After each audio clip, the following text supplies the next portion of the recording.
Come on, let's get it. As Juan Cruikshank, your one and only Move Swiftly speaker, checking in for a daily Move Swiftly thought, giving you a perspective on teamwork you will not get anywhere else. As always, incredibly refreshing, refined, on point, focused. 6 miles today after a 10-mile run yesterday, so it really felt great to get back out here, knock out a 10K, and it's just feeling right, feeling better, eating right, body's getting right. I mean, as we are approaching these summer months, cannot be happier with the progress, with the still knocking out a gallon of water, still just doing me, still just progressing as we do every single day. All right, so as far as today's Move Swiftly thought, I am so excited, so pumped, so absolutely, so gratifying that the world is starting to see what I would. So for a while there, I would make a lot of, I don't want to call them complaints or express, we'll say it like this. Well, I would express how annoyed, that's the word, that's the best word to describe it. I would express how annoyed it has been to watch Coach Prime. Again, loved Deion Sanders as a player, loved what he represented as a player. I loved, in fact, just a couple of weeks ago, I featured him on, one of the top 5 trend-setting athletes, made sure he made the list and all that. Love him as a player. But this Coach Prime character that he has created, I'm excited that we're finally seeing how annoying this shit can be, how absolutely annoying this shit can be. So, in order to keep it in fairness, the thumbnail on today's video, not only did I put a picture of Travis Hunter and Shedeur Sanders, but I also put a picture of Caleb Williams and Reggie Bush. All 4 of these players that I mentioned are having their college jerseys retired. All right, now in fairness, the most recent is what sparked what has been happening, what the controversy has been over the past couple of days, is the fact that Travis Hunter and Shedeur Sanders are getting their jerseys retired at Colorado, which is absolutely ridiculous. There's just complete ego. You don't retire a player's jersey when they've lost as many games as they have. Understood, one did win the Heisman, but even then you wait a couple years to see how they do in the NFL, and then possibly maybe you do it. You don't do it before they even get drafted. And then with Shedeur, you didn't win anything. There's nothing. You hadn't accomplished absolutely nothing. You won nothing, right? That's what I'm saying. You didn't win. You didn't even win at Jackson State. You didn't win a bowl game at Colorado. I don't see why the jersey. I don't even see what the argument could be for even to have his jersey retired.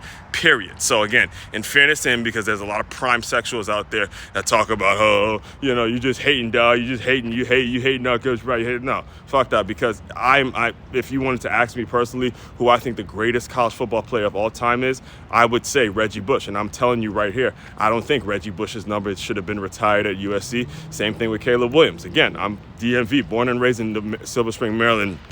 Went to good counsel, and I played against Gonzaga, where Caleb Williams went. So I would love to see, I would root for Caleb Williams because he's a DMV guy. And again, I would say the same thing.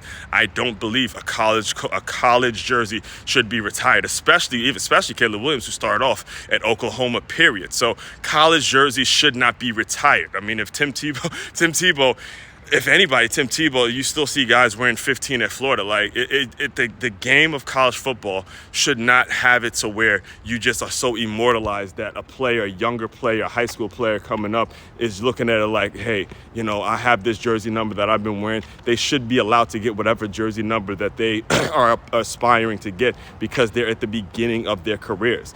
They shouldn't have all this ego-driven bullshit that ultimately is going to ruin the game. And like I said, I'm excited because people are now starting to see how ridiculous this whole Coach Prime character has been, because he's made it so much about his son. It's all about him, and his son has to get some credit now. I will say, possibly in, again, later years, maybe a decade from now, if Travis Hunter goes on to the NFL and does some great things, then yes, because he did win the Heisman. He did do some things that were, new to that particular school. And if his legacy is going to lead to more success at Colorado, then you could say, all right, cool, Travis Hunter. But Shedeur, again, he did nothing. There was nothing significant about anything he did to have his jersey retired. And the fact that he has his jersey retired, again, this isn't just me. These are people who I listen to, Matt McChesney, and he's probably the most diehard